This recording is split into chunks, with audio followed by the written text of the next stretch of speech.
کبھی سوچا ہے ہم کتنے چھوٹے ہیں اور وہ رب کتنا بڑا ہے، پھر بھی ہم اس کی رضا کو دنیا کے چھوٹے چھوٹے فائدوں پر قربان کر دیتے ہیں۔ ہم جھوٹ بولتے ہیں، ہم غیبت کرتے ہیں، ہم دکھاوا کرتے ہیں، ہم سود کھاتے ہیں، ہم زنا تک کر بیٹھتے ہیں، صرف اس لیے کہ ہمیں چند لمحے کی لذت، کچھ دنیا کا مال، کچھ شہرت، کچھ واہ واہ مل جائے۔ ہمیں یہ نہیں پتہ کہ ہر نافرمانی اللہ کی رضا سے دوری کا ایک قدم ہے، اور اللہ کی ناراضی صرف دنیا کی محرومی نہیں، یہ تو آخرت کی تباہی ہے، جہنم ہے، اندھیرے ہیں اللہ کی ناراضی، پچھتاوے ہیں، دکھ ہے، درد ہے جن کی کوئی حد نہیں۔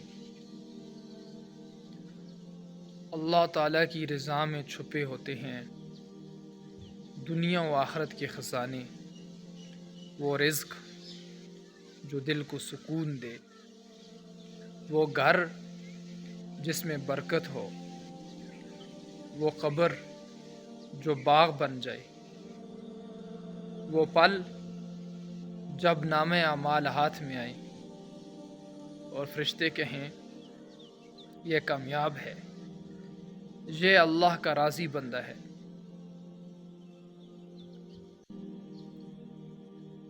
تو بھائیو کب ہم اللہ کی رضا کے لیے جینا شروع کریں گے؟ کب وہ وقت آئے گا جب ہم دنیا سے نہیں رب سے ڈریں گے؟ اللہ کے بندے، اگر تو نے دنیا کے لیے رب کو ناراض کیا تو نہ دنیا بچے گی اور نہ ہی آخرت۔ بھائیو، اللہ کی رضا بس وہی خزانہ ہے جس سے کبھی دل خالی نہیں ہوتا۔ جزاکم اللہ خیرا کثیرا۔